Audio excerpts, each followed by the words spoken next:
Achyuta Catholicos ബാബ തിരുമേനി, doctor George Joseph,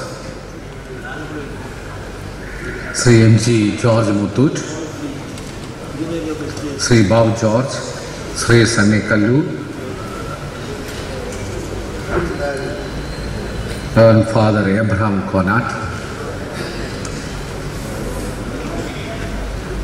ജനപ്രതിനിധികളെ, വൈദികരെ, പ്രിയപ്പെട്ടവർ, ഇത് അനുമോദന സമ്മേളനത്തിൽ പങ്കെടുക്കുക എന്ന് പറയുന്നത് എപ്പോഴും അഭിമാനത്തിൻ്റെ നിമിഷങ്ങളായിട്ടും ആഹ്ലാദത്തിൻ്റെ അസുലഭ സന്ദർഭമായിട്ടാണ് കരുതുന്നത്. അങ്ങനെ ഈ സന്ദർഭം ഒരുക്കി തന്ന മലങ്കര ഓർത്തഡോക്സ് സഭയിലെ പ്രത്യേകിച്ച് പരിശുദ്ധ കാതോലിക്കയോടുള്ള എൻ്റെ വ്യക്തിപരമായ നന്ദി ആദ്യം തന്നെ രേഖപ്പെടുത്തിക്കൊള്ളുന്നു. പിന്നെ ഇതിന് ചുക്കാൻ പിടിച്ച ഡോക്ടർ ജോർജ് ജോസഫും മറ്റ് സഭാംഗങ്ങളെയും ഉള്ള നന്ദി അവസരത്തിൽ ഞാൻ രേഖപ്പെടുത്താൻ ഉപയോഗിക്കുകയാണ്. പിന്നെ ജനപ്രതിനിധികൾക്ക് ഉള്ള അനുമോദനത്തിൻ്റെ മീറ്റിങ്ങിൽ ഞാനും ക്ഷണിക്കപ്പെട്ടിവിടെ വരാനിട വന്നത് ഒരു കോയിൻസിഡൻസ് ആണെന്ന് വിചാരിക്കുന്നു. ഞാൻ 2-3 മിനിറ്റ് കൊണ്ട് അത് പറയാം എന്ന് ഞാൻ കരുതുകയും ചെയ്യുന്നു. അതായത്, ഒന്ന്, ഞാൻ മേളം ചാരിറ്റീസ് തുടങ്ങിയതും അതിൻ്റെ ചെയ്തികളും പ്രത്യേകിച്ച് ഓർത്തഡോക്സ് സമുദായങ്ങൾ, ക്രിസ്ത്യാനികളെ ഓർത്തഡോക്സ് സമുദായങ്ങൾ ഇരിക്കുമ്പോൾ ഞാനത് പറഞ്ഞില്ലെങ്കിൽ നീതിയിരിക്കപ്പെടത്തില്ല. അതുകൊണ്ട് ഞാൻ 2-3 മിനിറ്റ് എടുത്ത് അത് ചുരുക്കി പറഞ്ഞുകൊള്ളാം എന്ന അനുവാദത്തോടെ പറയുകയാണ്.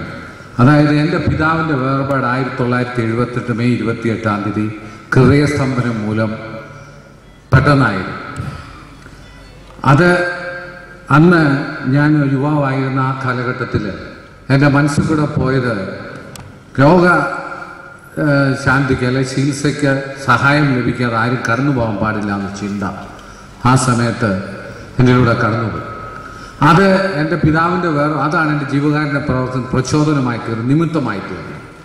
പക്ഷേങ്കിൽ യേശുക്രിസ്തുവിൻ്റെ സുവിശേഷമാണ് അത് നിയോഗമായി തീർന്നതായിട്ട് ഞാൻ വിശ്വസിക്കുന്നതും യേശുക്രിസ്തുവിനെ എൻ്റെ പിതാവും ദൈവവുമായി കരുതുന്നതിനൊപ്പം തന്നെ ഗുരുവായിട്ട് സങ്കല്പിച്ച് അദ്ദേഹത്തിൻ്റെ സുവിശേഷത്തിൻ്റെ പ്രായോഗിക തലം തേടിയെത്താനുള്ള എളിയ ശ്രമമാണ് മേളം ചാരിറ്റീസിലൂടെ കഴിഞ്ഞ 25 വർഷമായിട്ട് നടത്തിക്കൊണ്ടിരിക്കുന്നത്.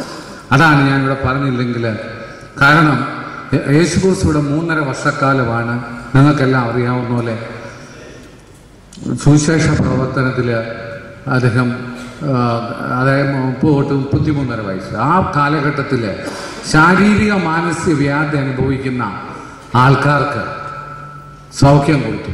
ഇതാണ് അദ്ദേഹത്തെ വിളിച്ചപേക്ഷിച്ച ശാരീരിക മാനസിക വ്യാധി അനുഭവിക്കുന്ന ആൾക്കാർക്ക്. അത് അദ്ദേഹത്തിൻ്റെ കൂടെ. അതുകൊണ്ട് ഞാൻ മേളം മസാല തുടങ്ങുന്നത് ചാരിറ്റി തുടങ്ങാൻ വേണ്ടി 92 അതിൻ്റെ വരുമാനത്തിൽ നിന്ന് അത് യേശുവിൻ്റെ ഉറവിടമായി സങ്കല്പിച്ചുകൊണ്ട് അതിൽ നിന്ന് കിട്ടുന്ന വരുമാനം, അതും progressive way of contribution, taxation പറ്റി നിങ്ങൾക്ക് അറിയാവുന്നുണ്ട്, ചുരുക്കി പറയുന്നതുകൊണ്ടാണ്. അതായത് 1 തൊട്ട് 90% വരുമാനത്തിൻ്റെ തോതനുസരിച്ച് കൊടുത്തുകൊണ്ട് തിരുവല്ല എല്ലാ സെക്കൻഡ് സാറ്റർഡേയും ഇപ്പോൾ 1.5 ലക്ഷം രൂപകൾക്ക് കൊടുക്കാനായിട്ട് സാധിച്ചിട്ടുണ്ട്. 900 ഹോസ്പിറ്റലിൽ ക്രെഡിറ്റ് ഫെസിലിറ്റിയാണ്. ഇതൊരു ഭാഗം. 2, നിങ്ങളുമായിട്ടുള്ള ബന്ധം. ജനപ്രതിനിധികളാണ് നിങ്ങൾ. പുതിയ ആൾക്കാരോ പഴയ ജനപ്രതിനിധികളുണ്ടെങ്കിൽ അവർ സാധാരണഗതിയിൽ ഇത് പങ്കാളികളായി കാണും. അത് കാരണം എന്ന് വെച്ചാൽ മേളം ചാരിറ്റീസിൻ്റെ ആപ്ലിക്കേഷൻ 3 ഭാഗങ്ങളാണ്. അതിലെ അവസാന ഭാഗത്ത് ജനപ്രതിനിധികൾക്ക് ജനാധിപത്യ മൂല്യത്തെ മാനിക്കണമെന്ന് ഞാൻ കരുതിയതുകൊണ്ട് അത് 1997 തൊട്ട് ഏതാണ്ട് 25,000 ഈ പഞ്ചായത്ത് കൗൺസിലർമാരാണ് മുനിസിപ്പലുള്ളതിൽ 20,000 പങ്കാളികൾ ആയിട്ടുണ്ടെന്ന് പറഞ്ഞ് എനിക്ക് അഭിമാനമുണ്ട്, സന്തോഷമുണ്ട്. അങ്ങനെ അതുപോലെ 140 MLA-മാരിൽ ഇപ്പോഴത്തെ നിയമസഭയിലെ 137 പേരും ഇതിലെ രോഗികളെ തിരഞ്ഞെടുക്കുന്ന പ്രക്രിയയിൽ പങ്കാളികളായിട്ടുണ്ട്. അതുകൊണ്ട് മലങ്കര സഭ ഈ അനുമോദന സമ്മേളനം നടത്തുമ്പോൾ നിങ്ങൾക്ക് വേണ്ടി നടത്തുമ്പോൾ എന്നെയും ക്ഷണിക്കപ്പെട്ടത് ആക്സിഡൻ്റ് കോയിൻസിഡൻസ് ആണെങ്കിൽ പോലും എനിക്കതിൽ അഭിമാനമുണ്ട്. അതുകൊണ്ട് നിങ്ങളുടെ സഹകരണം കൂടുതൽ ശരിയായുള്ള ആൾക്കാരെ വേളം ചാരിറ്റീസിലോട്ട്, അതായത് ശാരീരിക മാനസികമായ, അതായത് രോഗികളായിട്ടുള്ള ആൾക്കാരെ നിങ്ങൾ ദയവായി സെക്കൻഡ് സാറ്റർഡേ തിരഞ്ഞെടുത്ത് അയക്കണമെന്ന് അഭ്യർത്ഥിച്ചുകൊണ്ട് വീണ്ടും ഞാൻ ഇത് സംഘടിപ്പിച്ച ആൾക്കാരോട് നന്ദി പറഞ്ഞുകൊണ്ട് എൻ്റെ വാക്കുകൾ ചുരുക്കുന്നു. ജയ് ഹിന്ദ്.